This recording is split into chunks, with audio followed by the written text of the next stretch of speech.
Hi, this is Jordan Ramirez, and normally I host my podcast show, Film Talk with Jordan Ramirez. Now I am hosting a special show for my podcast, Film Talk with Jordan Ramirez Minisode Jordan Ramirez Recommends. Now airing every Monday at 12 p.m. as part of the Film Talk with Jordan Ramirez podcast. So, without further ado, you are listening to a Film Talk with Jordan Ramirez Minisode.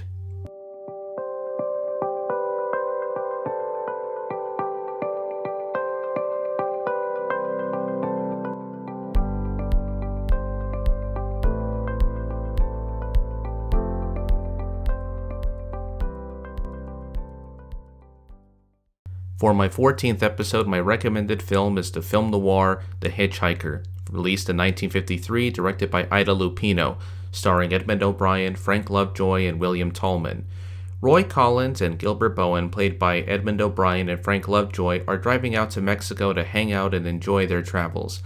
When they pick up a driver whose car had broken down, what they don't realize is that this mysterious stranger whom they picked up is none other than Emmett Myers, played by William Tallman, the hitchhiking drifter/killer. The two men are now held hostage by this infamous drifter with a gun on himself for self-defense. They are now traveling across the state of California under the killer's orders. A gripping and intense noir psychological drama set in the open deserts of Southern California, filmed entirely on real locations. This film has been mentioned and discussed on a variety of documentaries, either about the format of film noir, the director Ida Lupino, or about films based on true stories. For a viewer who has only heard about this film and maybe seen clips of it, I felt that this was a well-made film that I think should not be discussed more than once. I am enamored by the use of lighting and camera angle choices by the cinematographer of the film, Nicholas Musuraca, who has been known as working for RKO Radio Pictures, known as the House of Noir. His use of chiaroscuro lighting on the face of William Tallman is very effective on enhancing his frenzied and disturbing appearance on his face that is disfigured, with a damaged eyelid that won't stay closed on the right and his scraggly beard and menacing face that makes him a convincing villain in the film. I admire both the performances of Edmund O'Brien and Frank Lovejoy in the film, even if O'Brien's performance does somewhat tend to be a little bit too much. Lovejoy in the film does have great acting chops when he is playing a character that isn't giving off a bravura performance, but is instead playing it soft and subtle to act on his heroism just for this film. Lupino's direction of exploring the male psyche and how they can be pushed to their limits in this film is worth noting when you watch this film. This type of psychological torment and pushing the envelope would be seen in other films from Straw Dogs to Deliverance. She has a great eye when it comes to capturing fear and tension amongst the characters in this story. And of course, Lupino was one of my favorite directors who can easily pull off a great film noir during this period when she was confronted with the sexist environment of the studio system during the golden age of Hollywood in the film business. The film is based on the murder spree of Billy Cook. Cook was a petty thief and was arrested as a teenager for truancy.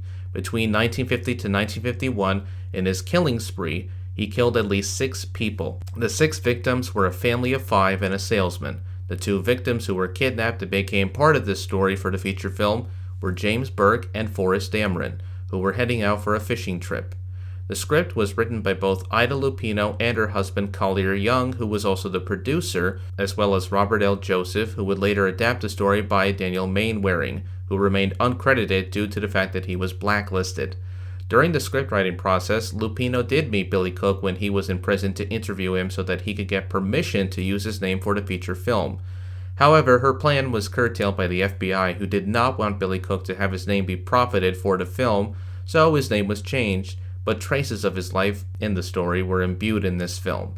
She also managed to interview both the hostages Forrest Dameron and Dennis Burke to have at least their side of the story incorporated into the script as well, with their permission. Their names in the film would also be changed. Ida Lupino and her husband Collier Young founded the independent production company Filmmakers Incorporated that focused on topical subject matter that was filmed on a low budget without the tampering of the major studios.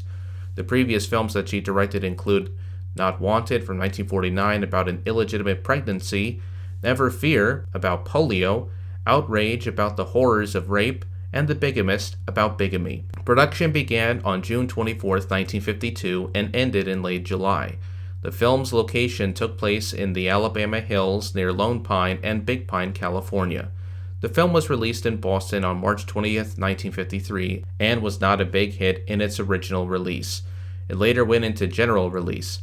The film, however, would receive positive critical praise for its acting, directing, lighting, story, etc. This is one of my favorite Ida Lupino films that does have some overacting in it, but not as much. I enjoyed her other film, Outrage, from 1950, which I first saw on TCM almost 10 years ago. I highly recommend this film. If you have never seen a film noir directed by a woman during the golden age of Hollywood period in Hollywood, then you must see this film.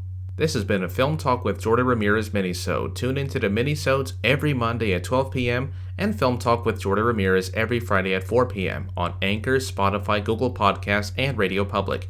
If you are on Spotify, make sure to like and subscribe to keep the show going. And make sure you recommend your friends and family members to tune into this podcast so that I can reach up to 100 listeners, just so that we can keep the show going for its goal. And until then, I'll see you at the movies.